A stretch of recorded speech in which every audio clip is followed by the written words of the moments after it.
दर्शकवृन्द नमस्कार। युएस खबरको the real talk शोमा स्वागत छ। म मनोज जोशी। दर्शकवृन्द, यहाँहरूलाई थाहा छ यस कार्यक्रम मार्फत हामीले समाजमा विभिन्न क्षेत्रमा लागेका व्यक्तित्वहरू, राजनीतिदेखि पेशा व्यवसायमा संलग्न व्यक्तित्वहरूको विचारहरू अन्तर्वार्ता मार्फत हामीले प्रस्तुत गर्दै आएका छौँ। यसपालि पनि हामीले यसै कार्यक्रमलाई निरन्तरता स्वरूप आजको हामीले एकजना विशेष अतिथि मार्फत समाजका विभिन्न पाटाहरू, राजनीतिक लगायत अन्य क्षेत्रहरूको विषयमा हामी केलाउन गइरहेका छौँ। हामीसँग आज विशेष अतिथि हुनुहुन्छ गोविन्द परियार। उहाँसँग यो अन्तर्वार्ता सुरु गर्नुभन्दा पहिला उहाँको अलिकति मैले विगत र अहिले वर्तमानसम्मको व्याख्या गर्न चाहन्छु। सुरु गर्नुभन्दा पहिला उहाँको विगतलाई मैले जोड दिन चाहेँ। उहाँ तनहुँ जिल्लामा जन्मनु भयो भने अध्ययनसँगै उहाँको कर्म काठमाडौँबाट सुरु भयो। उहाँ 2 दशकभन्दा बढी समयदेखि पत्रकारिता, रणनीतिक सञ्चार र राजनीतिक अभियान निर्माणमा सक्रिय एक अनुभवी विज्ञको रूपमा पनि हुनुहुन्छ। 2 पटक पूर्व प्रधानमन्त्री भनौँ निवर्तमान प्रधानमन्त्री शेरबहादुर देउवाका प्रेस सल्लाहकारको रूपमा सेवा गरिसक्नुभएका परिवार, हार्वर्ड केनेडी स्कुलका इमर्जिङ लिडर्स प्रोग्राम 2025 का सहभागी समेत हुनुहुन्छ। त्रिभुवन विश्वविद्यालयबाट समाजशास्त्रमा स्नातकोत्तर र ओहायो विश्वविद्यालयबाट सञ्चार अध्ययन गर्नुभएका उहाँ नेपाली कङ्ग्रेसको केन्द्रीय जनसम्पर्क समन्वय विभागमा पनि सक्रिय सदस्य हुनुहुन्छ। चुनावी अभियान, मिडिया रणनीति र जनसम्पर्कमा समेत उहाँको नेतृत्व उल्लेखनीय छ। संयुक्त राष्ट्रसङ्घ महासभा 2017 मा भारत र ओमानको भ्रमणमा उच्चस्तरीय प्रतिनिधिमण्डलको हिस्सा रहनुभएका परियारले अमेरिका, बेलायत, अस्ट्रेलिया र नेदरल्यान्ड्समा सञ्चार र राजनीतिक तालिम समेत प्राप्त गर्नुभएको छ। उहाँको विगतदेखि वर्तमानसम्म उहाँ 2 पटक प्रधानमन्त्री, निवर्तमान प्रधानमन्त्री हुँदा प्रधानमन्त्री शेरबहादुर देउवाका प्रेस सल्लाहकार समेत बसिसक्नु भएको छ। हामी उहाँलाई स्वागत गरौँ। सर, स्वागत छ यहाँलाई। धेरै धेरै धन्यवाद मनोजजी। कस्तो छ, आराम हुनुहुन्छ? ठिक छ, एकदम राम्रो छ। यहाँ अहिले अमेरिका भ्रमण हुनुहुन्छ, के सिलसिलामा अमेरिका आउनुभयो? मेरो यसपटकको भ्रमण चाहिँ म चाहिँ हार्वर्ड युनिभर्सिटीको एउटा इमर्जिङ लिडर भन्ने प्रोग्राम छ। त्यसमा चाहिँ अब विश्वभरिबाटै प्रत्येक वर्ष चाहिँ त्यसमा यो सेलेक्टिभ प्रोग्राम हो होइन, त्यसमा चाहिँ अप्लाई गरेर उनीहरूले छान्ने प्रोग्राम हो। त्यसमा सेलेक्ट भएर चाहिँ म त्यो अध्ययनको लागि आएको हो। भर्खर सकेर म यो ठाउँ आइरहेको छु। यो अहिले मैले यहाँको धेरै कुराहरू व्याख्या गरेँ, अझ कतिपय त भन्ने बाँकी नै छ। मैले सारांशमा भन्नुपर्दा यहाँले गरेका विगतदेखि वर्तमानसम्मका धेरै कुराहरू, एउटा हासिल गरेको विज्ञताको विषयमा पनि मैले व्याख्या गरेँ।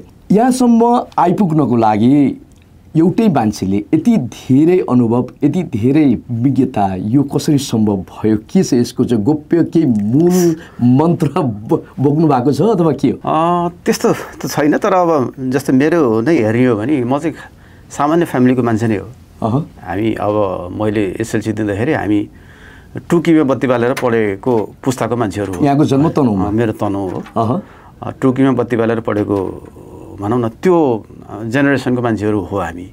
अब बिस्तारै सङ्घर्ष गर्दा मेहनत, मलाई लाग्छ अब त्यस्तो धेरै ठुलो त केही भइरहेन, तर अहिलेसम्म जे गरिए त्यो एक खालको मेहनत हो, इमान्दारिता हो जस्तो लाग्छ मलाई। अब यो इमान्दारिता, विज्ञता, यहाँको अनुभव र आजसम्मको यात्रा यहाँले भन्दै गर्दा यो विज्ञताको मूल्याङ्कन कतिको भएको जस्तो लाग्छ अहिलेको परिप्रेक्ष्यमा? यस्तो छ, अब नेपालको कन्टेक्स्टमा चाहिँ कस्तो छ भने अहिले अब यो डिजिटल प्लेटफर्महरूको अलिकति इन्फ्लुएन्स छ होइन, विशेष गरी तपाईँको पब्लिक ओपिनियनहरू बनाउने सन्दर्भमा होइन। जस्तै अब त्यो हिसाबले पनि अब तपाईँको हामीले चाहिँ अब विभिन्न खालका सन्दर्भहरूमा, विभिन्न इस्युहरूमा होइन, विभिन्न घटनाक्रमहरूमा चाहिँ एउटा स्पष्ट तथ्यपरक खालको विश्लेषण चाहिँ हामीलाई चाहिएको छ नेपालको कन्टेक्स्टमा, मैले बुझेको चाहिँ। किनकि अहिले अब त यो ग्लोबल समस्या नै हो। कतिपय सन्दर्भहरू, कतिपय घटनाहरूलाई चाहिँ अब नियोजित रूपमै त्यसलाई तोडमोड गर्ने होइन, त्यसका बारेमा तपाईँको फेक इन्फर्मेसनहरू क्रिएट गर्ने र त्यसबाट चाहिँ अनुचित लाभ लिने भनौँ न एउटा समूह अथवा एउटा गिरोह विश्वभरि नै हुन्छ कि। हाम्रो सन्दर्भमा त धेरै छ, तर यसले चाहिँ के हुन्छ भने तपाईँको हेर्दा कुनै कन्टेन्टहरू हेर्दा चाहिँ आफूलाई एकदमै राम्रो लाग्ने हो जस्तो लाग्ने हुन्छ, तर त्यसले चाहिँ आफैलाई हार्म गरेर हुन्छ कि। हाम्रो इन्फर्मेसनको सोर्स चाहिँ गलत भइरहेको हुन्छ कि। इन्फर्मेसनको सोर्स गलत भएपछि त हामी त गलत सिकिन्छ नि त, गलत इन्फर्मेसन लिइन्छ अनि त्यसले त म हुँदै म समाज हुँदा देशलाई नै असर गर्छ नि। यी सन्दर्भहरूमा चाहिँ अब मैले नेपालसँग तपाईँले भनेको प्रश्नलाई नेपालसँग लिङ्क गरेँ होइन, यो सन्दर्भमा चाहिँ अब अलिकति यो क्षेत्रका अलिकति विज्ञहरू होइन विभिन्न यो अनुभवी व्यक्तिहरूले चाहिँ कन्टेन्ट वाइज चाहिँ सही र गलत के हो भन्ने चाहिँ कोही व्यक्तिको कोही अरू कोही मान्छेको कोही कसैको भन्दा पनि जे हो त्यही भन्ने खालको एउटा वातावरण चाहिँ अब सृजना गर्नुपर्छ। त्यसले चाहिँ अहिले मैले जोड्न खोजेको तपाईँको प्रश्नसँग लिङ्क गर्न खोजेको विषय चाहिँ अब गलत इन्फर्मेसनबाट चाहिँ हामी जोगिन सक्छौँ, जसले चाहिँ हाम्रो मुलुकलाई नै फाइदा हुन्छ, समग्र मिडिया जगतलाई नै फाइदा हुन्छ जस्तो लाग्छ मलाई चाहिँ। यो अहिले यसरी भन्न मिल्छ कि मिल्दैन? नयाँ पुस्तामा उदाउँदै गरेको एक प्रभावशाली युवा र अबको केही दिनमा भनौँ केही वर्षमा केही महिनामा राजनीतिमा उदाएको हामीले हेर्न सक्छौँ। अभियसली अब म राजनीतिक रूपमा एउटा युवाको प्रेरणा भनौँ स्रोत राजनीतिमा म लागि नै सकेको छु, किनकि म जनसम्पर्क समन्वय विभागको केन्द्रीय विभागको सदस्य छु र महासमिति सदस्य, पार्टीको महासमिति सदस्य भएको कारणले म राजनीतिमा त अब अनबोर्ड नै छु। राजनीति अझ सक्रिय रूपमा लाग्ने समय केही त होला, यहाँको पनि केही त सोच त होला। अब मैले चाहिँ अहिले पछिल्लो समय चाहिँ राजनीति अलिकति बढी टाइम दिएको छु। अभियसली अब चाहिँ अलिकति त्यो टाइमले अझ डबल गर्न खोजिरहेको चाहिँ छु, किनकि म अहिले पछिल्लो समय चाहिँ पत्रकारिता कम राजनीति बढी नै गरिरहेको छु। तर यहाँलाई धेरैले चिन्दाखेरि त अझै पनि एउटा सिनियर जर्नलिस्टकै हिसाबले चिन्छ। अफकोर्स त्यो सही हो, तर अब मेरो टाइम चाहिँ अब अलिकति राजनीतिमा बढाउनु पर्छ। हामी जतिको मान्छेहरू चाहिँ अब पोलिटिक्समा छिर्नुपर्छ, अब टाइम भयो भन्नेमा चाहिँ म क्लियर छु। र राजनीति छिर्दाखेरि पनि अब यतिकै त्यो ट्रेडिसनल हिसाबले भन्दाखेरि पनि अब यसलाई चाहिँ अब अलिकति एउटा योजनासहित एउटा सर्टेन विषयहरूमा चाहिँ एउटा आफ्नो पर्सपेक्टिभ बनाएर होइन रियलमा तपाईँको सोसाइटीले चेन्ज गर्ने हिसाबले नै अगाडि जानुपर्छ भन्ने सम्झेर म चाहिँ अब बिस्तारै आफ्नो मेरो टाइम चाहिँ अब म पत्रकारिताबाट चाहिँ लगभग पोलिटिक्स टर्न भइसकेँ। लोकतान्त्रिक पद्धतिको एक प्रभावशाली नेता भन्ने दिन आउँछ तपाईँको अपेक्षा सम्भवतः पुरा होला। अब म राजनीतिमा बढी टाइम दिने गरेर नि म आफ्नो तयारी गरिरहेको छु। जस्तो म अहिले जुन सन्दर्भमा हार्वर्ड युनिभर्सिटीमा जुन कोर्समा आएँ त्यो खास इमर्जिङ लिडर भनेको अब लगभग अब तपाईँको लिडरसिपमा कसरी जाने भन्ने नै हो। त्यसको कन्टेन्टहरू चाहिँ अब जुन मलाई एकदमै काम लाग्थ्यो। म चाहिँ अब मोर पत्रकारिता होइन मोर तपाईँको यो एउटा क्षेत्रको तपाईँको विज्ञताबाट चाहिँ सिधै टर्न गर्न खोजिरहेको छु होइन। त्यो ट्रान्जिसनमा चाहिँ यो कोर्सले चाहिँ मलाई साँच्चीकै सपोर्ट गर्छ। त्यसले चाहिँ थप हौसला चाहिँ अवश्य दिएको छ। अब राजनीतिमा अलिकति बढी लाग्ने गरेर चाहिँ त्यो हार्वर्ड क्यान्डिडेट स्कुलको कोर्सले चाहिँ मलाई अलिक पुस गरेछ। यो लामो समयदेखि पत्रकारिता क्षेत्रमा पनि हुनुहुन्छ। पत्रकारिता क्षेत्रमा लाग्दै गर्दा यहाँले निवर्तमान प्रधानमन्त्री शेरबहादुर देउवा जब प्रधानमन्त्री हुनुहुन्थ्यो प्रेस सल्लाहकारको रूपमा यहाँले 2 पटक बालुवाटारसम्मको यात्रा पनि तय गरिसक्नु भएको छ। त्यहाँबाट धेरै कुराहरू यहाँले बुझ्नुभएको पनि छ। जस्तो यो अहिलेको पछिल्लो अवस्थामा नेपालको राजनीतिलाई यहाँले नियाल्दै गर्दा आजको नेपाल गतिहीन छ अथवा चाहिँ यसले गति पक्रेको अनुभव भएको छ यहाँलाई? यस्तो चाहिँ हेर्नुहोस् अहिलेको सन्दर्भमा चाहिँ कस्तो देखिन्छ भने सर जस्तै हामी चाहिँ 2007 सालदेखि नै भनौँ न 7 सालदेखि नै 2072 सालसम्म चाहिँ यो एक खालको ट्रान्जिसनल पोलिटिक्समै थियौँ कि एउटा के हुन्छ फेरि अर्को घटना आउँछ त्यो एउटा ट्रान्जिसनमै थियौँ।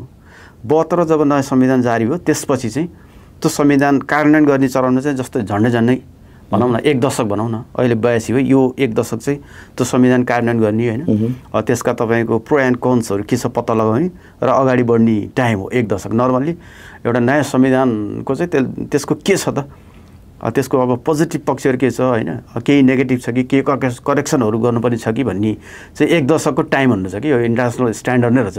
त्यो 1 दशक भयो त्यो हिसाबले मलाई के लाग्छ भने चाहिँ अब हामी चाहिँ अब सही ट्र्याकमा छौँ। जस्तै यो सन्दर्भमा सिधै यो जोड्दाखेरि के पनि भन्न सकिन्छ भने अब जस्तै अब अहिले एकदमै सही छ नेपालमा धेरै राम्रो भएछ भन्ने तरिकाले भन्दा नि हामी एउटा ट्रान्जिसनबाट चाहिँ ओभरकम भयौँ, ट्रान्जिसनबाट चाहिँ बाहिर आयौँ र अब चाहिँ मुलुक बनाउने गरेर चाहिँ अगाडि बढ्नुपर्छ।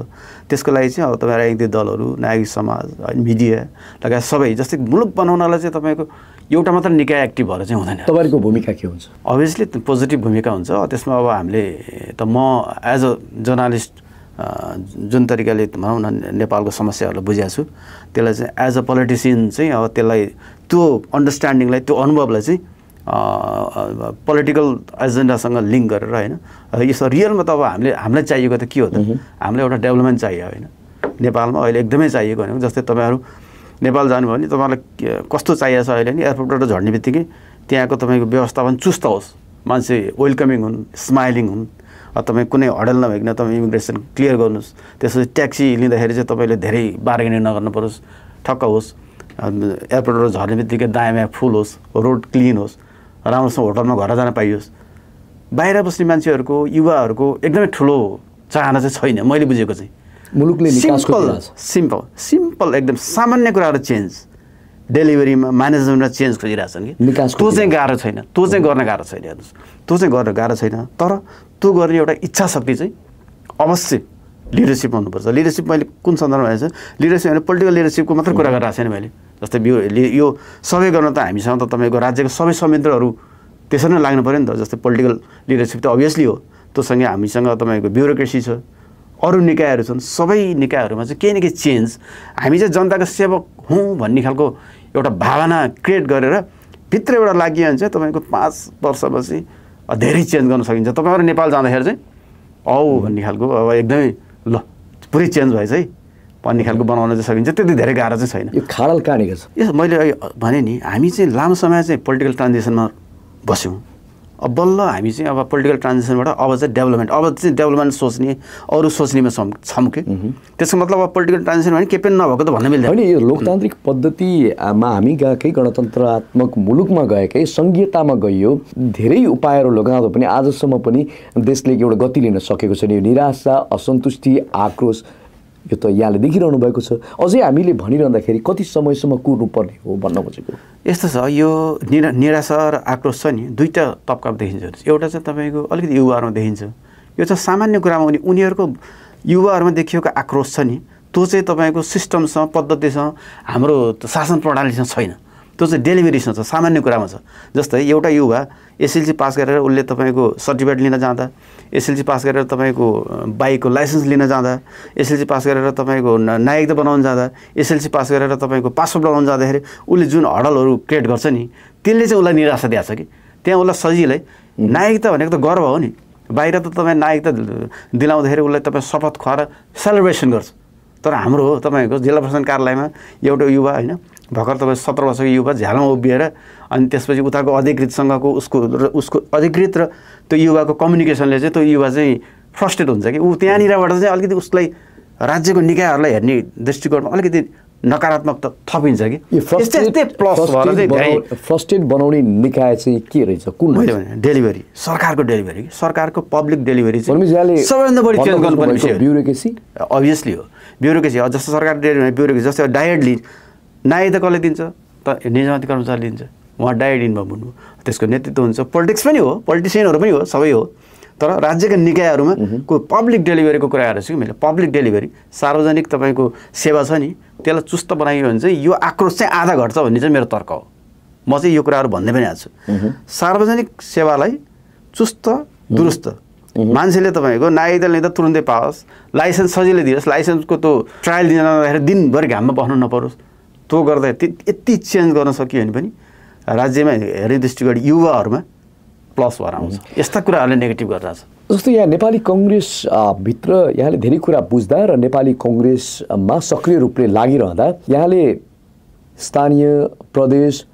सङ्घ र महाधिवेशनसम्मका चुनावको एउटा नेतृत्वकर्ताको भूमिकामा रहेर भूमिका निर्वाह गरिसक्नु भएको छ यति हुँदाहुँदै धेरै एजेन्डाहरू चुनावका बेला आउँछन् तर ती एजेन्डाहरू पुरा हुन सक्दैनन् सधैँ आशमै राखिन्छ वर्षौँदेखि दशकौँदेखि यो भइ पनि रहेछ र कुनै पनि एउटा चाहिँ अहिलेसम्म निकास निस्केको छैन अघि मैले भने यो आक्रोश निराशा अहिलेसम्म पनि छँदैछ खास भन्ने हो भने कङ्ग्रेसको मूल एजेन्डा के थियो र आजसम्म आउँदाखेरि ती एजेन्डाहरू पुरा भए यस्तो छ तपाईँको अहिले मैले सुरुमा भनेको कुरासँग जोडिन्छ यो लामो समय पोलिटिकल ट्रान्जिसन जस्तो नेपालको किन हुन सकेन नेपालको कन्टेक्स्टमा मेरो प्रश्न नेपाल यस्तो छ नेपालको कन्टेक्स्टमा चाहिँ तपाईँको धेरै चेन्जेसहरू चाहिँ अब काङ्ग्रेस नेतृत्वको सरकारले गरेको देखिन्छ त्यो तपाईँ अब 15 सालतिरको कुरा गर्नुहुन्छ कि 15-16 सालतिरको बिपी कोइरालाले सोचेको कल्पना गरेको नेपालको कुरा गर्नुहुन्छ कि होइन 46 पछि तपाईँ किसिमजीले सोचेको कुरा गर्नुहुन्छ कि 48 पछि गिरिजाबाबुले गरेको हुन्छ कि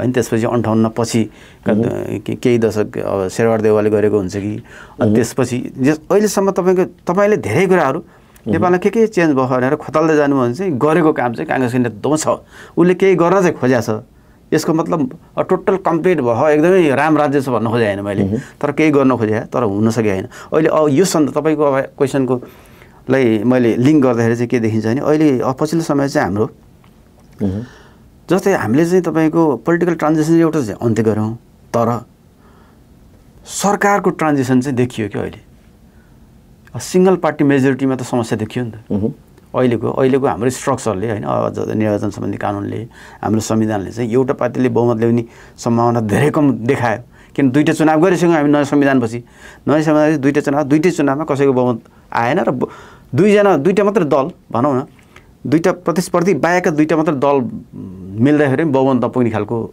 हाम्रो अहिलेको रियालिटी हो के पार्लियामेन्ट भित्र त्यसले के गर्यो भने त्यसले थोरै अब तपाईको सरकारको स्थायित्वमा चाहिँ क्वेशन दियो कि जस्तो धेरै अब कतिपय अब चेन्ज गर्ने तपाईको धेरै कुराहरू कतिपय चाहिँ तपाईको नयाँ निर्णय गरेर नयाँ तरिकाले अगाडि बढ्नको लागि चाहिँ सरकारको स्थायित्व हैन एकजना भनौं न प्रधानमन्त्रीले सर्टेन उसको 2 वर्ष 3 वर्ष 5 वर्षको सुनिश्चित नभए भने गर्न गाह्रो हुन्छ कि त्यो चाहिँ अब विश्व भरि नै त्यही हो फेरि तर गठबन्धनकै लट्ठी टेकेर भए पनि त सरकार चलिरहेछ सरकार त चलि नै रहन्छ मैले भन्नु खोजेको ठूलो निर्णयहरू गर्नलाई चाहिँ यो गठबन्धन एउटा दुईटा भयो अहिले धेरै मिलाउनु पर्ने जुन हाम्रो संरचना छ नि संविधानले निर्वाचन आयोगले गरेको त्यसमा चाहिँ अलि केही न केही त्यसले गर्दाखेरि चाहिँ अलिकति यो टोटल अब मुलुकले चाहिँ 3 नम्बर 4 नम्बर गियरमा अगाडि बढाउने भन्नेमा चाहिँ केही न केही कतै समस्या हो कि भन्ने मलाई लागेको कुरा चाहिँ त्यो छ अहिलेको सन्दर्भमा यसमा केही न केही अलिकति चल्नुपर्छ जस्तो लाग्छ मलाई यो यहाँले यो राजनीतिले नियाल्दै गर्दा राजनीतिक दलहरूको शक्ति सन्तुलनको नाममा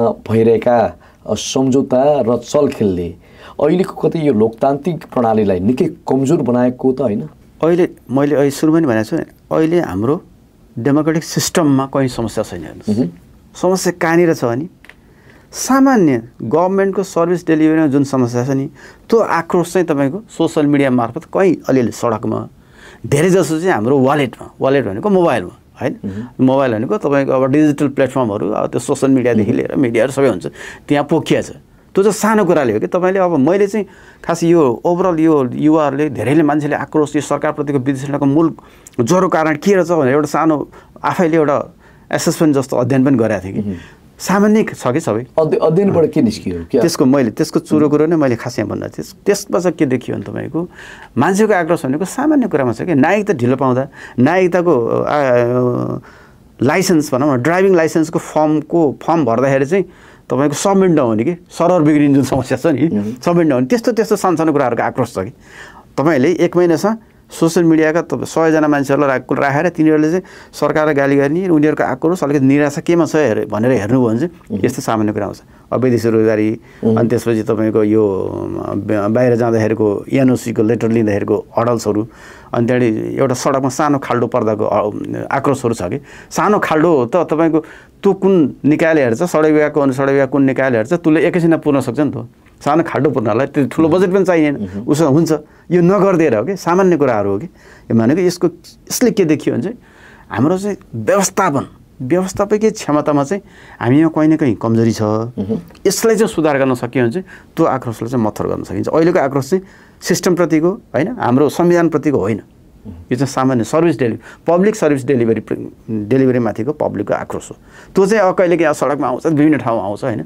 त्यसरी आएको यहाँले इंगित गर्न खोज्नु भएको अहिलेको राजनीतिक प्रणाली बेठिक छ भन्न खोज्नु भएको राजनीतिक प्रणाली एकदम ठीक छ हेर्नुस् राजनीति मैले भने नि राजनीतिक प्रणालीमा कुनै समस्या छैन जुन रिजल्ट आइरहेको तर हाम्रो राजनीतिक प्रणालीमा समस्या छैन तर सार्वजनिक सेवाको व्यवस्थापन छ नि सार्वजनिक सेवाग्राही जो छ नि त्यसलाई चाहिँ कस्तो खालको व्यवहार गर्नुपर्छ उसलाई चाहिँ कसरी सन्तुष्ट गराउनुपर्छ भन्ने यो भनेको व्यवस्थापकीय कुरा हो कि यो त प्रणालीको कुरा भएन नि त यो त व्यवस्थापन गर्ने कुरा हो त्यो व्यवस्थापनमा चाहिँ अलिकति हाम्रो समस्या छ त्यो व्यवस्थापनलाई चाहिँ चुस्त दुरुस्त बनाउन सकियो भने चाहिँ यो अहिलेको आक्रोश चाहिँ लगभग सकिन्छ भन्ने हो मेरो ठाउँमै यो प्रणालीमा चाहिँ कसैले क्वेसन गरे हैन खासै अब ब्युरोक्रेसीको कुरा यहाँले जोड्दै गर्दाखेरि ब्युरोक्रेसीमा जुन किसिमले समस्या देखिएका छन् त्यो भोगिरहेका पनि छन् यहाँले पनि स्वयंले भनिहाल्नु भयो अब यो सुधारको पाटो के हुनसक्छ? मै आफैले म अहिले ममा नबनिकन कुनै काम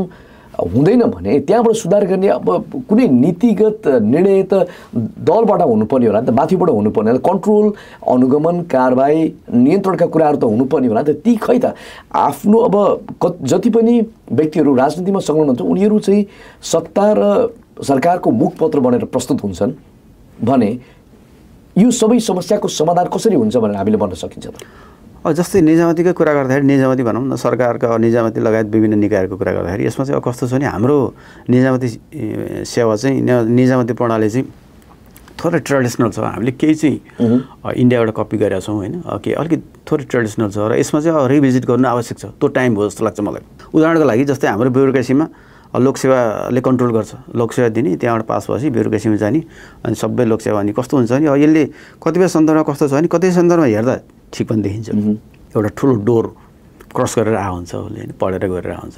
तर मैले चाहिँ क्वेसन गरेर आएको विषय चाहिँ के हो भने यसलाई चाहिँ अलिकति हामीले रिभिजिट गर्ने आवश्यक छ। निजामतीमा मान्छेहरू पहिला यो रिक्रुटमेन्ट नै हेर्नु पऱ्यो नि त, कसरी रिक्रुट गर्ने त्यो प्रोसेसमै हेर्नु पऱ्यो कि त्यो प्रोसेसमा नहेरिकन त रुट कजमा पुग्न सकिँदैन नि त। अहिले हामीले जुन प्रोसेसबाट लिइरहेछौँ नि निजामतीमा अथवा अन्य भनौँ निजामती प्रहरी सेना सबैमा, त्यसमा अलिकति रिभिजिट गर्न सक्दैन। जस्तै उदाहरणको लागि अर्थ मन्त्रालयको एकजना उपसचिव चाहिँ लोकसेवाबाटै पास गरेको त छँदैछ, टियुको इकोनोमिक्सको टपर चाहिँ सिधै अर्थ मन्त्रालयको उपसचिव हुन किन नपाउने?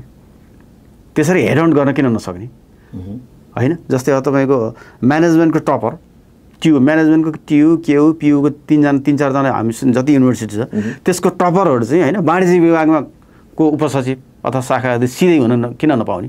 जस्तो पहिला थियो, पहिला किन जस्तो टपरलाई राष्ट्र ब्याङ्कले लिन्थ्यो होइन, अरू निकाय हुन्छ जस्तै भौतिकशास्त्रको लागि तपाईँको त्योसँग रिलेटेड विभागमा यो किन नलिने? यसले के हुन्छ नि हामीले चाहिँ एउटा क्रिम म्यान पावरलाई चाहिँ नेपालमा राख्न सकिन्छ कि। अहिले जस्तै हाम्रो चाहिँ तपाईँको म्यान पावर युवा पलायनको कुरा आइरह नि, हाम्रो पोलिसी नै युवालाई चाहिँ भित्र राखिरहने छैन नि त। टियुको इकोनोमिक्सको टपरले लोकसेवा दिन आवश्यक छ र मेरो हिसाबले छैन, किनकि उसले त्यहीँ दिइसक्यो लोकसेवा। टियुको गोल्ड मेडलिस्ट भनेको त्यहीँ लोकसेवा दिइसक्यो, उसलाई त सिधै तपाईँको सरकारले लिनु पऱ्यो कि, उसलाई काम दिनु पऱ्यो कि। त्यही भएर अब हामीले चाहिँ अब तपाईँको ओभरअल मैले भनेको यो ब्युरोक्रेसी अलिकति फ्युडल खालको अलिकति ट्रेडिसनल खालको छ, त्यसलाई त्यसमा रिभिजिट गर्नको लागि चाहिँ तपाईँको अब केही चेन्ज गर्नुपर्छ, निजामती ऐनमा अलिकति चेन्ज गरेर। जस्तै अहिले हेराउन्डहरू पनि गर्नुपर्छ। जस्तै बाहिर कुनै एउटा राम्रो स्ट्यान्डफोर्ड युनिभर्सिटीमा तपाईँको राम्रो पढिरहेको कुनै विषय पढिरहेको मान्छे नेपालमा गएर काम गर्छु भने उसलाई लोकसेवा दिलाउने कि नदिलाउने कि। जस्तै अब कतिपय सन्दर्भमा इन्डियामा अरू देशमा हेऱ्यौँ भने चाहिँ सिधै लिएको पनि देखिन्छ। हाम्रोमा के गर्ने कि त्यही कानुन राखिरहने हो कि त्यो मान्छे आउन चाह्यो भने एकदमै राम्रो ब्रिलियन्ट मान्छे छ कोही नेपाली होइन, म नेपालमा गएर काम गर्छु भने उसलाई त्यहाँ सिधै प्लेटफर्म दिने कि नदिने कानुन परिवर्तन चेन्ज गर्नु आवश्यकता छ। निजामती सेवा ऐनलाई चेन्ज गरेर तपाईँको हाम्रो रिक्रुटमेन्ट जुन प्रोसेस छ नि त्यसमा रिभिजिट गर्नु पऱ्यो। यसमा एउटा स्टडी गर्न सकिन्छ होइन, कसरी लिने के गर्ने।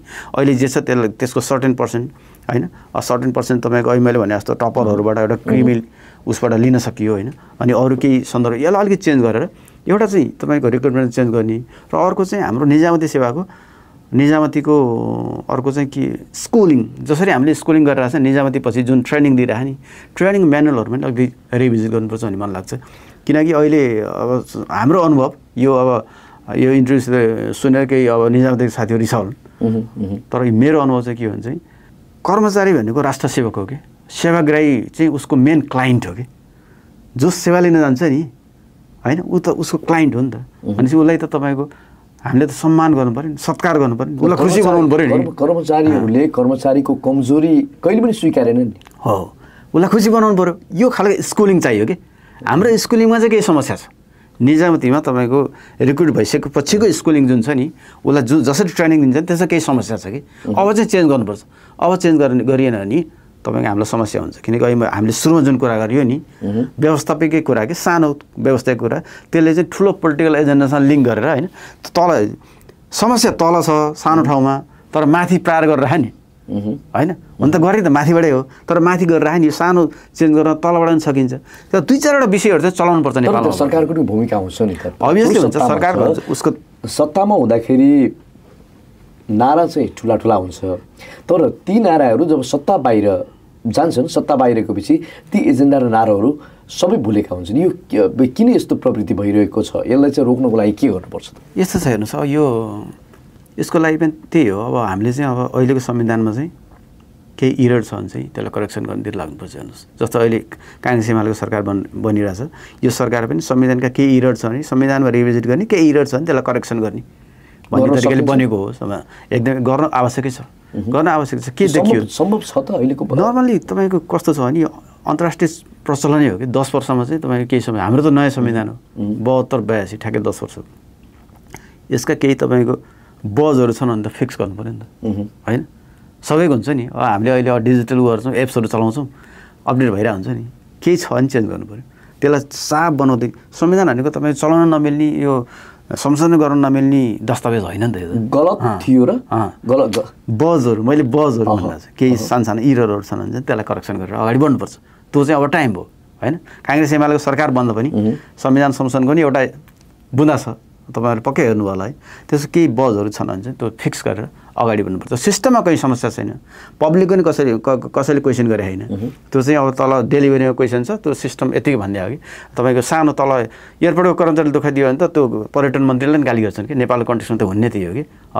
त्यसको सबैको जवाफदेही त हुन त ऊ हो नि त, टपमा त उही हो, होइन? तर सानो एउटा कर्मचारीले नासोले दुःख दिँदा त्यसको गाली उसले आएर पोस्टमा लेखिन्छ, त्यो नासोले लेख्दैन क्या गाली गरेर फेसबुकमा। उसले कसले लेख्छ भने पर्यटन मन्त्रीले लेख्छ कि, बुझ्नु होइन? समस्या त्यो छ कि त्यही भएर त्यहाँ तल सानो चेन्ज हो, तर सानो चेन्जले धेरै ठुलो चेन्ज जस्तो देखाउन सकिन्छ। यसमा चाहिँ काम गर्नुपर्छ। यसमा चाहिँ तपाईँको राजनीतिक नेतृत्वले चाहिँ यसमा यो विषयहरूलाई अलिक गम्भीर रूपमा बुझेर यसमा अलिक काम गर्न सकियो भने चाहिँ अब मुलुकलाई चाहिँ धेरै अगाडि बढाउन सकिन्छ। किनभने मुलुक तपाईँहरू पनि यत्रो यहाँ अमेरिका बस्नुभएको छ, सबै बुझ्नुभयो, नेपाल चाहिँ एकदम सुन्दर मुलुक हो र डेभलप गर्न धेरै गाह्रो छ। अहिले साँच्चै नेपालकै विषयमा मैले यहाँलाई प्रश्न राख्दाखेरि नेपालको विषयमा समग्र यहाँले अध्ययन गरेर भन्नुपर्दा केही बुनागत कुराहरू नेपाल कस्तो छ? हेर्नुहोस्, नेपाल चाहिँ एकदम अहिले पछिल्लो अवस्थामा विकास निर्माणदेखि लिएर हरेक वृत्तमा यहाँले चाहिँ मूल्याङ्कन गर्नुपर्दा के देख्नुहुन्छ? यस्तो छ, अहिले अब नेपालको कन्टेक्समा चाहिँ 3-4वटा ठुला मेगा प्रोजेक्टहरू अब लन्च हुने चरणमा छन्।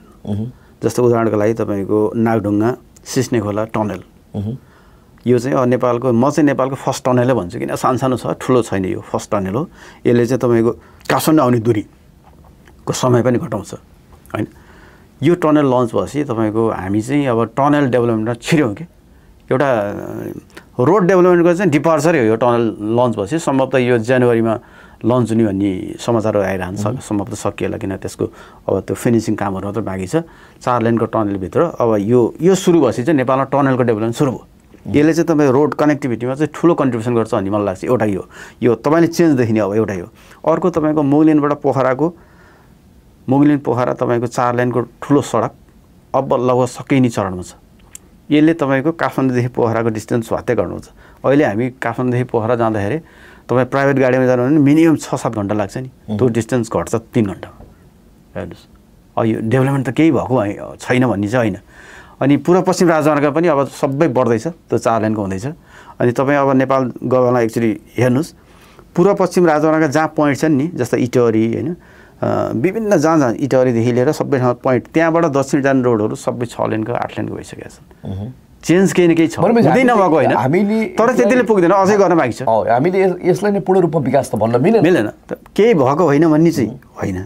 जस्तै टनल देख्नु, तपाईँले कतिको याद गर्नुभयो, पोखरामा हेम्जामा एउटा सडक बनिएको छ कि, त्यो चाहिँ तपाईँको 8 लेनको सडक छ।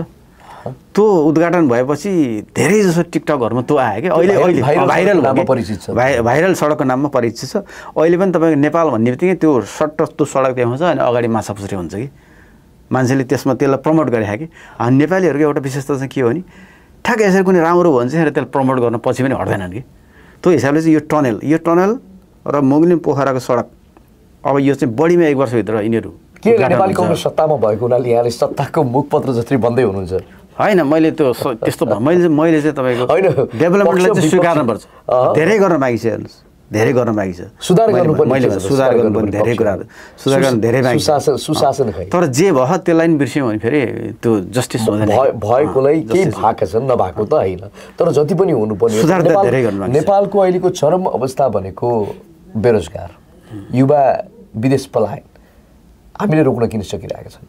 यस्तो छ, हेर्नुहोस्, अब तपाईँको इन्डस्ट्री कम छ, रोजगारीको मेन सोर्स भनेको त फ्याक्ट्रीहरू हुनु पऱ्यो अनि इन्डस्ट्री कम छ त्यसले गर्दा केही समस्या फेरि मलाई चाहिँ कस्तो लाग्छ भने मैले बुझेको चाहिँ अब नेपालको गरिबी चाहिँ प्रत्येक वर्ष घट्दछ तपाईँले पछिल्लो डाटा हेर्नुभयो भने हामी जति 17-18% को आरआरबीमा पुगेका हौँ अनि गरिबीको रेखामुनिको पपुलेसन 17 वरिपरि छ जस्तो लाग्छ मलाई अहिले पछिल्लो लेटेस्ट डाटामा होइन जुन कि हामी 45-40बाट झरेर त्यहाँ आइपुगेका हौँ कि नेपाल एकदमै बिग्रियो केही नि भएन भन्ने चाहिँ तथ्याङ्कले चाहिँ पुष्टि गर्दैन त्यो मैले भन्न खोजेको होइन तर जति हुनुपर्ने हो तपाईँ अहिले गाउँतिर जानुभयो भने मैले चाहिँ एकदम राम्रो भयो भन्न खोजिरहेको होइन तर जे भयो त्यसलाई पनि स्वीकार्नुपर्छ भन्ने सुधार गर्नुपर्ने अवस्था जे भइरह त्यसलाई पनि स्वीकार्नु पऱ्यो कि हो भएको चाहिँ छ तर अझै धेरै गर्न नस्वीकार्दा त उपाय नै छैन नि केही काम भएछन् तर धेरै गर्न बाँकी छ भन्छु कि म यसमा चाहिँ तर भएकोलाई पुरै बिर्सेर के पनि भएन भन्ने नेरेटिभ सेट गरियो भने चाहिँ जहिले पनि निराशा मात्रै छरिन्छ कि जस्तै तपाईँ अहिले तपाईँ गाउँ गाउँ जानुहोस् मान्छेको हातमा मोबाइल स्मार्टफोन छ कि त्यो डेभलपमेन्टको एउटा इन्डिकेटर हो नि त मनोजजी मान्छेको हातमा स्मार्टफोन छ इन्टरनेट चलाएर भनेपछि त्यो त डेभलपमेन्टको मापन त त्यो पनि हो नि एउटा होइन र डेभलपमेन्ट भनेको तपाईँको ठुलो बिल्डिङ मात्रै त होइन नि त्यो मान्छेले स्मार्टफोन ल्याए चलाउन जाने हेर्नुहोस् टिकटक हेरे फेसबुक चलाएको छ विदेशमा भएको छोरासँग कुराकानी गरेको छ त्यसरी चाहिँ पोजिटिभ पनि हेर्नुपर्छ भन्ने मेरो हो कि अहिले म चाहिँ आधारभूतका कुराहरू घाँस बाँस कपासको कुरा गरेँ मैले त्यसलाई चाहिँ हामीले चाहिँ कसरी जोड्न सकिन्छ जस्तो चाहिँ हामीले सहरमा हेरेर उपत्यकामा हेरेर र उपत्यकासँग जोडिएका नजिकका गाउँहरू सहरहरू हेरेर भन्दा पनि हामीले चाहिँ दूरदराजका अनकन्टारका ठाउँहरू हेरौँ न त्यहाँ अहिले पनि कस्तो अवस्था छ तपाईँलाई त्यो थाहा छ ती कुराहरू जो समस्या समाधानको लागि पहिलो त हामीले रोजगारी हो नि हामीले नेपालमै रोजगारी दिन सक्दैनौँ हजारौँ लाखौँ छिमेकी मुलुक भारत पस्न बाध्य छन् भने सक्ने अमेरिका युरोप गएका होलान् नसक्ने दुबई कतार लगायतका अन्य देशमा गएका होलान् तर आफ्नो क्षमता त हामीले त बेच्यौँ नि त हाम्रो नेपालमा बस्ने अब को त असक्षम जो चाहिँ नसक्ने अशक्त वृद्ध मात्रै हो त भन्ने मेरो प्रश्न त्यो एकदम होइन तपाईँको प्रश्न एकदम जायज छ हामीले चाहिँ जस्तै अब नेपाल भनेको चाहिँ यङ कन्ट्री पनि हो कि यङ कन्ट्री भनेको हामीसँग यङ पपुलेसनहरू धेरै छ नर्मली चाहिँ तपाईँको कन्ट्रीहरूको स्ट्रेन्थ मापन गर्दाखेरि चाहिँ यङ पपुलेसन धेरै भएको कन्ट्रीले चाहिँ राम्रो कन्ट्री मानिन्छ कि नेपाल चाहिँ यङ पपुलेसन बढी भएको झन्डै 40%को अराउन्डमा यङ पपुलेसन छ त्यसलाई चाहिँ राम्रो कन्ट्रीको रूपमा मानिन्छ र उनीहरूलाई सबभन्दा नेपालमा रोजगारी दिने नेपालको डेभलपमेन्टमा लगाउने एकदमै त्यो गर्नैपर्छ गर्न आवश्यक पनि छ त्यो खालको नीति पनि चाहिन्छ तपाईँहरू त सुझाव दिने ठाउँमा हुनुहुन्छ त्यो खालको नीति पनि चाहिन्छ होइन सुझाव दिने ठाउँमा भएको हुनाले तपाईँहरूले यस्ता सुझाव दिनुहुन्छ कि दिनुहुन्न भन्ने चाहिँ मेरो प्रश्न हो होइन यसमा एकदमै नदिने भन्ने कुरो हो भने यसमा अब धेरै डिबेटहरू सरकारले पनि केही गर्नु खोज्छ जस्तो अहिले हिजो बजेट आएको तपाईँले कतिको हेर्नुभएको छ होइन त्यसमा अब युवाहरूलाई चाहिँ नेपाललाई राख्ने नेपालमै केही रोजगारी क्रिएट गर्ने गरेर बजेटले चाहिँ एकदमै युवा फोकस गरेको छ मैले सर हेर्दाखेरि किनकि त्यहाँ तपाईँको इनोभेसन सेन्टरहरू खोज्नेदेखि आइटीमा लगानी गर्नलाई प्रोत्साहन गर्नेदेखि लिएर तपाईँको आइटीको करहरू घटाएर युवाहरूलाई त्यही युवा जस्तो प्रधानमन्त्रीको आज मैले बिहान एउटा ट्विट पनि हेरिरहेको थिएँ उहाँले के भन्नुहुन्छ नि युवाले रोजगारी खोज्ने होइन रोजगार दिने हो भन्नु हो कि बजेटले त्यसरी त्यो खालको तपाईँको सोच बनाएर अब राजनीतिक दलका सबै नेताहरू ब्युरोक्रेसीले चाहिँ अब नेपालमै रोजगारी क्रिएट गर्ने हो भन्ने तरिकाले गरियो भने त अहिले यो ग्लोबल भिलेज हेर्नुहोस् तपाईँको सबै कामहरू रिमोटली नै गर्न सकिन्छ कतिपय सन्दर्भमा चाहिँ तपाईँको नेपालमै बसेर नेपाललाई अब एकदमै राम्रो बनाउने रोजगारी बढाउने त्यो गर्नु त्यति गाह्रो छैन इन्फ्रास्ट्रक्चर हिसाबले हामीले केही गर्नुपर्ने छ इन्फ्रास्ट्रक्चरमा अलिकति काम गर्नुपर्छ किनकि आइटीको यो विषयहरूमा अलिकति धेरै काम गर्न चाहिँ केही इन्फ्रास्ट्रक्चर जस्तै इलेक्ट्रिसिटीकै हामीले बढाउनुपर्छ हामीसँग इलेक्ट्रिसिटी पनि अब हुन्छ अब 2 वर्षमा चाहिँ धेरै इलेक्ट्रिसिटी आउँछ इलेक्ट्रिसिटीमा काम गर्नुपर्छ र केही चाहिँ तपाईँको वर्किङ इन्भाइरोमेन्टको कुराहरू छ वर्किङ क्लाइमेट चाहियो नि त ठुल्ठुलो कम्पनीहरूलाई त्यहाँ लाने त्यहाँ बसेर काम गर्नलाई त्यो खालको क्लाइमेट चाहिँ भएन भने चाहिँ फेरि त्यो ट्रस्ट हुँदैन त्यो क्लाइमेट बनाउन चाहिँ सरकारले काम गर्नुपर्छ भन्ने मलाई लाग्छ त्यसमा चाहिँ अलिकति हामी कमजोर छौँ अब यहाँ एक सिनियर जर्नलिस्ट पनि राजनीतिज्ञ पनि यी दुवै कुराहरूलाई मैले चाहिँ एउटै उसमा चाहिँ जोडेर हेर्दाखेरि अहिले पछिल्लो अवस्थामा नेपालमा भ्रष्टाचार भुसको आगो जस्तै फैलिरहेको छ तपाईँको चाहिँ करोडौँ एकैजनाले भ्रष्टाचार गरेका हामीले उदाहरणहरू थुप्रै देख्यौँ सार्वजनिक पद धारण गरेका व्यक्तिहरूले यति ठुलो यति धेरै सार्वजनिक रूपमा भ्रष्टाचार गर्दा पनि उनीहरूलाई कारबाही हुन सक्दैन किन यस्तो छ हेर्नुहोस् अब कारबाही हुनुपर्छ करप्सन चाहिँ एकदमै जिरो टलरेन्समा जानुपर्छ भन्ने हो किनकि सानो मुलुक थोरै बजेट छ हाम्रो बजेटको साइज हेर्नुहोस् न झन्डै 20 खर्बको छ त्यो भनेको यहाँ अमेरिकाको एउटा सानो कम्पनीको बजेट हो कि त सानो छ त्यसभित्र नि तपाईँको गभर्नेन्सको पाटोमा हामी कमजोर भयो भने त केही पनि हुन सक्दैन त्यही भएर त्यो त एकदमै त्यसमा एकदमै गर्नुपर्छ स्ट्रिक्ट गर्नुपर्छ र अब करप्सनमा तपाईँको दायाँमा त्यस्तो पुष्टि भएको मान्छेहरू चाहिँ अब पोलिटिक्समा छिर्न नमिल्ने तरिकाले कानुनहरू छन् त्यसलाई अझ टाइट पनि गर्नुपर्छ तर फेरि हाम्रोमा चाहिँ पुरै तपाईँको जवाफदेही त छैन अब लिगल्ली तपाईँको त्यस्तो गरेको छैन भनेर चाहिँ अलिक भन्न मिल्दैन किन बालवाला मन्त्रीहरू पनि जेल गएको मुलुक चाहिँ हो फेरि नेपाल अहिले अब गृहमन्त्री जस्तो विगतमा बालवाला मन्त्रीहरू नै यो अख्तियारले केसहरू चलाएर जेल गएको उदाहरणहरू छन् कि अब विगतको हेर्दै जानुभयो भने त्यो सन्दर्भमा हामीले केही नगरेको त होइन तर गर्न धेरै मागी छ धेरै कुराहरू चेन्ज गर्नुपर्छ अहिले मैले जुन म्यानेजमेन्टको कुरा गरेँ नि तल तपाईँको माइक्रो म्यानेजमेन्टको कुरा गरेँ नि शासनमा हो त्यहाँदेखि नै चलाउन सकियो भने चाहिँ यसलाई कम गर्न सकिन्छ र यो सुशासनको सन्दर्भमा चाहिँ सरकार चाहिँ लगभग 0 टोलरेन्समै जानुपर्छ नेपालको कन्टेक्स्टमा चाहिँ किनकि सानो मुलुक हो त्यहाँ सुशासन कायम गरिएन भने कस्तो हुन्छ नि विदेशीले नि पताउँदैन कि उसले त्यहाँ कुनै कम्पनी खोल्दा नि र त्यहाँको सुशासनको तपाईँ मापन नै तल छ भने ऊ जाँदैन कि त्यहाँ त्यो हिसाबले नि त्यसमा चाहिँ अब अलिकति सुशासनलाई चाहिँ स्ट्रिक्टली नै जानी गरेर चाहिँ अगाडि बढ्नुपर्छ त्यसलाई आवश्यक पऱ्यो कानुनहरू संशोधन गर्नेदेखि लिएर सबैमा राजनीतिक दलहरू सबै तयार हुनुपर्छ सुशासनमा चाहिँ तपाईँको दायाँ बायाँ मेरो मान्छे उसको मान्छे भनेर हेर्नुहुन्न भन्ने मेरो तर्क हो यसमा चाहिँ स्ट्रिक्ट हुनुपर्छ डेभलपमेन्ट गर्ने हो भने चाहिँ नत्र भने चाहिँ अब कसैले विश्वास गर्दैन तर यति भनिरहँदा भ्रष्टाचारमा शून्य सहनशीलता हामीले भन्ने गर्छौँ यति भन्दै पनि अहिले पनि पछिल्लो अवस्थामा भ्रष्टाचारका काण्डहरू बाहिर आइरहेका छन् तपाईँको चाहिँ जब सत्ता पक्ष हुन्छ र कुनै राजनीतिक दलको उच्च नेतृत्वको पहुँचमा चलेको व्यक्ति छ भने आफ्नालाई जोगाउने र अरूलाई चाहिँ त्यसमा चाहिँ फन्दामा पार्ने यी कुराहरू पनि भइरहेका छन् यो किन यस्तो हुन्छ तपाईँले चाहिँ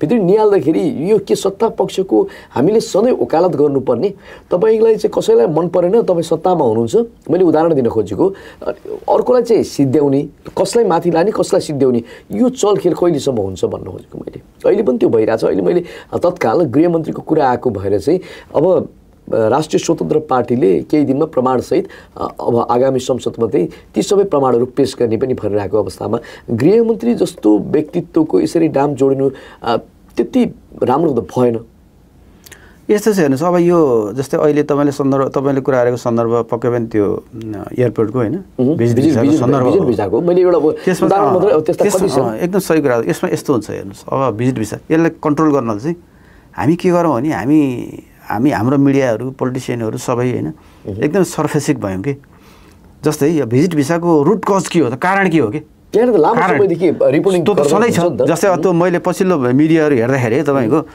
अब रामबार थापा बादल गृहमन्त्री भएको थियो अहिलेसम्मको त्यो बुझिन्छ सेटिङ नै बुझिन्छ त्यस्तो त्यो भिजिट भिसाको यसको रुट कज पत्ता लगाउनु पऱ्यो कि महिलालाई विदेश भिजिट भिसामा बाहिर जान नदिने कारणले गर्दाखेरि उनीहरूलाई जान नदिने अनि जान नदिने कारणले गर्दाखेरि यो सबै भनौँ न यो चलखेल भयो नि त रुट कज पत्ता लगाउँ नि त जान दिने कि नदिने त एउटा निर्णय गर्थ्यौँ सबैलाई जान दियो भने त यो समस्या भएन नि त सिधै जान पाउँछ कोही भने उसले पैसा त खर्च गर्दैन हेर्नुहोस् गर्दैन नि सिधै जान पाउँछ नि रुट कजमा गएर समस्या समाधान गर्नु पऱ्यो तपाईँले भने जस्तो यसमा कोही दोषी केही छ नि त अभियसली कानुनी दायरामा आउनु परिहाल्यो तर यसको रुट कज पत्ता लगाएर सोल्युसन पनि दिनु पऱ्यो कि अहिले कानुन कारवाही गर्नु पऱ्यो फेरि 1 वर्षपछि फेरि कन्टिन्यू हुन्छ त कज के हो त महिलाहरूलाई अब यी सर्टेन देशहरूमा जान दिने कि नदिने त होइन भिजिट भिसामा कहीँ जान दिने कि नदिने त्यसमा एउटै नियम हुनु पऱ्यो कि अनुहार हेरेर गर्नु भएन कि गाउँबाट आएको यसो गरेको त्यहाँ लुक्छ कि भन्ने सम्भावना हुन्छ रोक्ने अनि टक्क चिट्टिकै भएर अलिकति सप्रान्त देखेपछि छोड्ने भन्ने त्यो पोलिसी चाहिँ रङ भन्नु लाग्छ किनभने मैले पनि फिल गरेको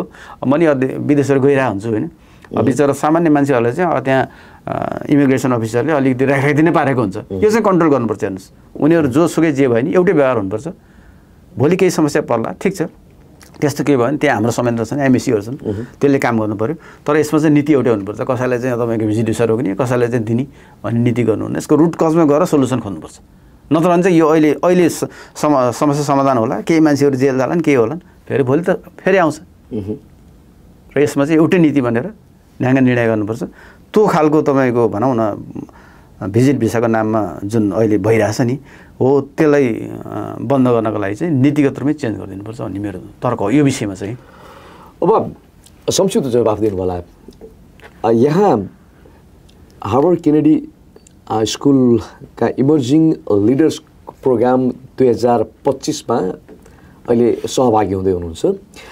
भनौँ न यहाँको एउटा अध्ययन जुन विज्ञता अघि नै मैले सुरुमा व्याख्या गरिहालेँ, यी कुराहरू हुँदाहुँदै अहिले यहाँ पत्रकारिताको एउटा आफ्नो स्थान हुँदाहुँदै अहिले राजनीतिमा सक्रिय रूपमा लाग्नु भएको छ।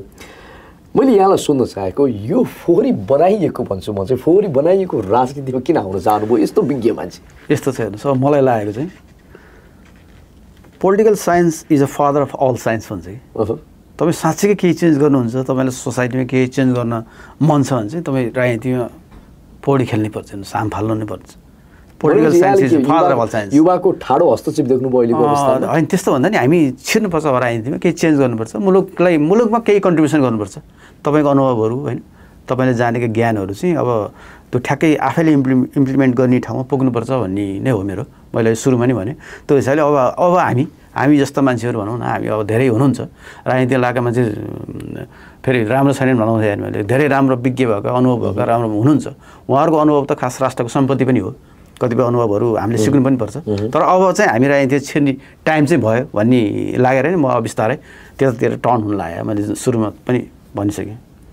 तपाईँले आफ्नो एउटा योजना कसरी बुन्दै हुनुहुन्छ राजनीतिमा आउनको लागि? एउटा भिजन हुन्छ नि, भिजन, किनकि अहिले हाम्रा नेताहरूमा भिजन नभएरै ठुलो भिजन, जति पनि भिजन त होला तर भिजनले कतिपय अवस्थामा कार्यान्वयन हुन सकेन, व्यवहारमा उत्रिन सकेन। त्यही कारणले नै यो अहिलेको अवस्था सृजना भएको छ होइन। यहाँको भिजन चाहिँ के छ? राजनीतिमा सक्रिय रूपमा आइ नै सक्नु भएको छ। मैले भने नि लोकतान्त्रिक पद्धतिमा एउटा प्रभावशाली नेता बन्नको लागि कुनै भिजन त चाहिन्छ। यहाँसँग भिजन के छ? यस्तो छ हेर्नुहोस्, अब तपाईँको कस्तो हुन्छ नि, अब मेरो पोलिटिकल करियर चाहिँ अब म अहिले जुन पार्टीमा संलग्न छु त्यहीँबाट सुरु हुने हो। त्यो पार्टीको विचार र त्यसको कार्यक्रम नै खास मेरो विचार र मेरो कार्यक्रम हुन्छ। तर अहिले मैले भने जस्तै त्यसको व्यवस्थापकीय पक्षमा चाहिँ चेन्ज गर्नुपर्छ भन्ने मेरो धारणा हो। अब मेरो विगतको अनुभव जस्तै मेरो चाहिँ कस्तो छ नि, म झन्डै 2 दशक पत्रकारिता गरेँ। पत्रकारिता गर्दाखेरि त राज्यलाई हेर्ने एउटा दृष्टिकोण हुन्छ नि। पत्रकारिता गर्दा राज्यलाई तपाईँको जस्तै 180 डिग्रीबाट हेरिन्छ होइन, एउटा पर्सपेक्टिभबाट हेरिन्छ। किनकि राज्यको एउटा पर्सपेक्टिभ र लिडरसिपमा जाँदा जस्तै पहिला म अब प्रधान सल्लाहकार भएर बस्दाखेरि अर्को पर्सपेक्टिभबाट हेरेँ। सुरुमा 180 एउटा पर्सपेक्टिभ पत्रकारिताबाट हेरेँ होइन, पछि तपाईँको पत्रकारहरूसँगै काम गर्दाखेरि अर्को पर्सपेक्टिभबाट हेरिन्छ होइन। बाहिर बसेर काम गर्दा र बालुवाटारमा छिरेर काम गर्दा कस्तो हो त्यही मैले तपाईँलाई अलिकति सेयर गर्न, दुईटै पर्सपेक्टिभबाट हेरियो नि पत्रकारिता हुँदा र पत्रकारहरूसँग कम्युनिकेसन गर्दा होइन। दुईवटा भनेपछि मेरो दृष्टिकोण चाहिँ छोटो समय भयो नि, मेरो चाहिँ अब 360 नै पर्सपेक्टिभ भयो कि यो कन्टेक्स्टमा चाहिँ। त्यो हिसाबले चाहिँ अब मुलुकमा चेन्ज गर्नको लागि जस्तै राज्य सत्तामा पनि के छन् हाम्रो लुपहोलहरू, के स्ट्रेन्थ छ होइन, के कमजोरी छ, त्यसलाई कसरी सुधार गर्ने, अब पत्रकारिताको रूपबाट हेरिएका जस्तै मैले अब कतिपय सन्दर्भमा अब इन्भेस्टिगेटिभ रिपोर्टिङहरू पनि गरेँ, जुन रिपोर्टिङहरू चाहिँ अन्तर्राष्ट्रिय रूपमै अवार्डेड पनि भए होइन। त्यो सन्दर्भहरूमा चाहिँ अब हामीले चाहिँ मैले भने जस्तो एकदमै ठुलो तपाईँको अब यो सैद्धान्तिक शासनतिर चेन्ज गर्नु छ होइन, डेलिभरीमा चेन्ज गर्नुपर्ने छ, डेभलपमेन्ट गर्नुपर्ने छ, रोजगारी क्रिएट गर्नुपर्ने छ, इन्डस्ट्रीहरू बढाउनु पर्ने छ होइन। अनि त्यसपछि अब अहिले पछिल्लो समय त तपाईँको आइटीको जमाना हो, अब त्यसलाई चाहिँ कसरी इन्टिग्रेट गर्ने, त्यसपछि कसरी बेनिफिट लिने मुलुकले, त्यो योतिर सोच्नुपर्छ। जस्तो उदाहरणको लागि म तपाईँलाई एउटा भन्छु, हाम्रो अब हाइड्रो पावर चाहिँ 2 वर्षमा चाहिँ हामीसँग हाइड्रो पावर धेरै नै हुन्छ कि, धेरै अब आउँदैछन् हाइड्रो, धेरै कति 1200 देखि 1500 मेगावाट थपिँदैछ। थपेपछि हामीसँग यथेष्ट तपाईँ इलेक्ट्रिसिटी हुन्छ। त्यसको एउटा सामान्य चाहिँ के गर्न सकिँदो रहेछ भने जस्तै नेपाल त माउन्टेन, पहाड र तराई तीनटै जियोग्राफिकल लोकेसन छ नि त। तपाईँ 1 घन्टामा तराई पुग्न सक्नुहुन्छ, 1 घन्टा तपाईँको हिमाल नजिक पुग्न सक्नुहुन्छ कि ड्राइभ गरेर। नेपालको चाहिँ एउटा सुन्दरता भनेको त्यो पनि हो। जस्तै अब हाम्रो माउन्टेन र अनि त्यहाँदेखि उच्च पहाडी बेल्ट भनेको चाहिँ 12 महिना चिसो हुने ठाउँ हो कि, 12 महिना चिसो हुने ठाउँ हो। उदाहरणको लागि जस्तै अब अहिले डाटा सेन्टरको कुरा छ, आइटीमा डाटा सेन्टरको कुरा, डाटा सेन्टरको लागि चाहिँ धेरै ठुलो, त्यसलाई डाटाहरूलाई चाहिँ एकदम चिसो बनाउनको लागि चाहिँ धेरै ठुलो इलेक्ट्रिसिटी खर्च हुन्छ कि। तपाईँ अब गुगलको, अमाजनको, फेसबुकको सबैको हेर्नुभयो भने धेरै ठुलो खर्च हुन्छ। हामीले तपाईँको विश्वका यो ठुल्ठुलो आइटी कम्पनीका कम्तीमा 10वटा डाटा सेन्टर हाम्रो हिमाली क्षेत्रमा राख्न सकियो भने त्यसको रेभेन्यूले हामीले धेरै ठुलो फड्को मार्न सक्छौँ कि। सानो कुरा हो नि, तर के गर्नु पऱ्यो त्यसको लागि चाहिँ ट्रस्ट गर्नु पऱ्यो कि उनीहरूले। अब त्यो हाम्रो हिमाली बेल्टमा चाहिँ डाटा सेन्टर राख्यो भने त्यहाँ त हाम्रो बस्ती पनि छैन, चिसो छ, फ्रिजिङ हो नि अल टाइम, इलेक्ट्रिसिटी पनि कम लाग्यो उनीहरूको डाटा पनि सेफ हो। यस्तो धेरै कुराहरू छन् कि सानो सुधार जसले चाहिँ तपाईँको मुलुकमा काया पलट पनि गर्न सक्छ कि यस्तोमा काम गर्नुपर्छ भन्ने मलाई लाग्छ। अलिकति इनोभेटिभ के छ त सम्भावना ट्रेडिसनल हिसाबले होइन, रोड सोड यिनीहरू बनाउनु पर्छ त्यो बनि नै हाल्छ नि, अलिकति इनोभेटिभ हिसाबले नै अगाडि बढ्नुपर्छ र त्यसपछि नीतिगत रूपमा पनि सुधार गर्नु पऱ्यो र अनि त्यहाँदेखि त्यसपछि ट्रस्ट अहिले मैले सुरु भने नि इन्भेस्टमेन्ट क्लाइमेट पनि अलिकति चेन्ज गर्नु पऱ्यो क्या राज्यले नीतिगत रूपमा कानुनी रूपमा र अनि त्यो प्र्याक्टिकल्ली पनि चेन्ज गर्नु पऱ्यो। त्यो चेन्ज गरियो भने धेरै गाह्रो होइन, किनकि हाम्रो दायाँमा हेर्नुहोस् न वर्ल्डको टप पपुलेसन दायाँमा छ, वर्ल्डको सबभन्दा धेरै पपुलेसन इन्डिया हाम्रो दक्षिणमा छ, उत्तरमा तपाईँ चाइना छ, त्यत्रो ठुलो पपुलेसन छ, दुइटै तपाईँ ग्रोइङ इकोनोमी हो। उनीहरूबाट के बेनिफिट लिनु त, लिन सक्नु पऱ्यो नि त, उनीहरूबाट लिनु। कूटनीतिक सन्तुलन मिलाएर जानुपर्ने अवस्था, कूटनीतिक सन्तुलन मिलाउनु पऱ्यो। उनीहरूले आर्थिक क्षेत्रमा जुन विकास गरे नि त्यसबाट हामी एउटा सानो मुलुकले बेनिफिट लिनु पऱ्यो कि दुइटैबाट बेनिफिट लियो भने त्यो सानो मुलुक 3 करोड जनसङ्ख्या भएको सानो मुलुक 5 वर्षमा तपाईँको कायापलट गर्न सकिन्छ, धेरै माथि गर्न सकिन्छ। यस्तो कुराहरूमा काम गरियो भने चाहिँ धेरै समस्या छैन। त्यो समय हामीले जनता मैले भने जस्तो गर्न सकियो भने त खासै टाइम लाग्दैन। तपाईँ 10 वर्षमा कायापलट हुन्छ नेपालको कन्टेक्स्ट। तपाईँको ठ्याक्कै मुद्दा चाहिँ के छ युवाको हकमा? युवाको हकमा त यस्तो हुन्छ हेर्नुहोस्, युवाहरूको अब मेन चाहिँ हामीले तपाईँको एजुकेसनको क्वालिटी, जस्तो युवाहरू अहिले धेरै जस्तो विदेश पढ्न जाने भनौँ न ट्रेन्ड छ एउटा, यो समस्या होइन, म समस्या भन्दिनँ, किनकि अहिले ग्लोबलाइज गेममा मान्छे अमेरिकाको मान्छे तपाईँको क्यानाडा गएर पढ्ला, अस्ट्रेलियाको तपाईँको युके गएर पढ्ला, नेपालको त्यो हुन्छ कि हो रोजगारी एजुकेसन भनेको मान्छेले चाहेको ठाउँमा लिन खोज्छ कि हो, बुझ्नु यो ग्लोबलाइज एजमा यस्तो भइहाल्छ। त्यो म यसलाई समस्या सम्झिनँ, तर एउटा ट्रेन्ड छ हामी धेरै जाने। हामीले चाहिँ एजुकेसनमा लगानी गर्नुपर्छ, इनोभेसनमा लगानी गर्नुपर्छ। एजुकेसन हुनु राम्रो क्वालिटी हो, मान्छेले चाहिँ तपाईँको नेपालमै पढेर नेपालमै तपाईँको आइटी पढेर चाहिँ गुगलमा जब खालको मेन पावर बनाउन सक्नु पऱ्यो होइन।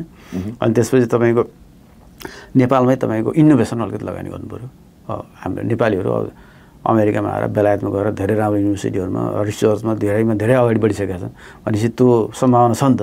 उनीहरूको त्यो अनुभवलाई पनि सकभर लिएर नेपाल इनोभेसनमा चाहिँ अलिकति लगानी गर्नुपर्छ। म चाहिँ अलिकति यो अहिले भनौँ न ट्रेडिसनल डेभलपमेन्ट फरवर्डभन्दा अलिकति फरक सोचिरहेको छु कि मैले चाहिँ खास इनोभेसनमा लगानी गर्नुपर्छ। आइटी अहिले मैले भने तपाईँलाई डाटा सेन्टरको कुरा गरेँ नि, हाम्रो हिमालतिर डाटा सेन्टरहरू राखिदिने हो कि ठुल्ठुलो कम्पनीका, बुझ्नु भयो। त्यसरी डाटा सेन्टर राख्यो भने त्यसको रेभेन्यूले हामीलाई धेरै ठुलो पेब्याक गर्छ कि धेरै ठुलो रोजगारी पनि क्रिएट गर्छ कि।